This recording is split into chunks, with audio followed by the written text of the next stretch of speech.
एक दिन मेरा जरूर आएगा मूसा, जब मैं तुझे हराऊंगा।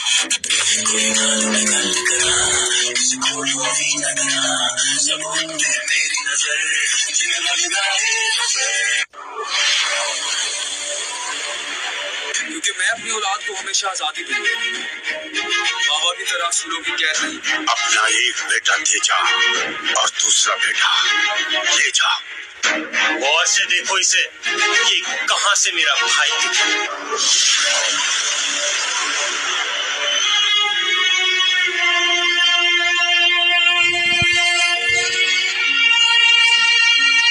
इसमें मूसा का कोई कसूर नहीं। वो ना समझे, उसे बात करने की तमीज नहीं।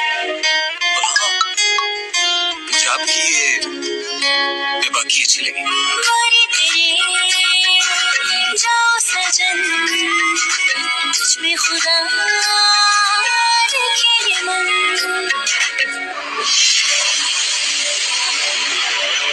जिसे तुम अपना दुश्मन कह रहे हो, वो तुम्हारा बड़ा भाई है।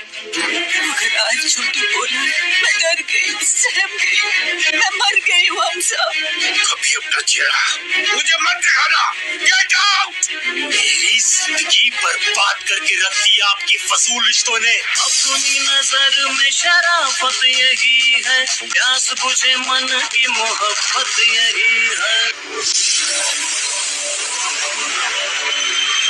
जो खेल उसने शुरू किया है, उसे खत्म मैं ही करूंगा।